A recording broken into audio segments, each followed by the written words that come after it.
अस्सलाम वालेकुम नाज़रीन, आऊं आहियां अनवर अली सोलंकी ऐं अवां ॾिसी रहिया आहियो सिंध इशूज़ न्यूज़ टीवी। ख़बर शामिल कंदा हलूं सकरन खां एहसन अली सोलंकीअ जी कराचीअ में प्रोफेसर ज़ैन सोढर जे क़त्ल ओबावड़ो में मासूम न्याणी सना अकरम चौहान सां ज़्यादती कंदड़ जवाबदार जी गिरफ़्तारी न थियण ऐं सहाफ़ी राजा चन्ना ते पुलिस तशद्दुद ख़िलाफ़ जीए सिंध क़ौमी महाज़ तरफ़ां सहाफ़ी चौंक सकरन ते सख़्त एहतजाज करे धरणो हयो वियो।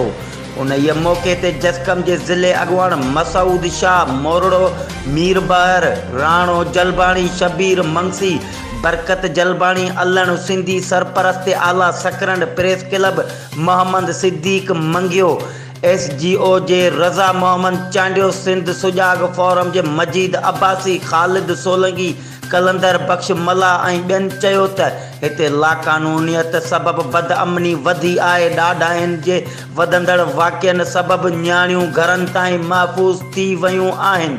हिननि चयो त सिंध में जंग जो कानून आहे जेको जवाबदारनि खे गिरफ़्तार करण लाइ तयारु न आहे, जंहिंजे करे रोज़ाना अहिड़ा वाक़िआ जनम वठनि था।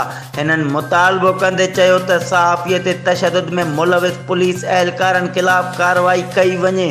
प्रोफेसर ज़ैन सोढर नौजवान अरसलान अबड़ो जे कातिलनि ऐं सना चौहान सां ज़्यादती कंदड़ जवाबदारनि खे फौरी तौर गिरफ़्तार करे सख़्त सज़ा ॾिनी वञे। हिननि वाज़िह कंदे चयो त जेकॾहिं 3 ॾींहंनि जे अंदरि जवाबदार गिरफ़्तार न थिया त लाॻीती तहरीक जो ऐलान कयो वेंदो।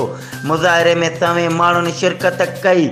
ही हुयूं हिन वक़्त ताईं जो अपडेट्स। वधीक ख़बरुनि ऐं अपडेट्स लाइ ॾिसंदा रहो सिंध इशूज़ न्यूज़ टीवी।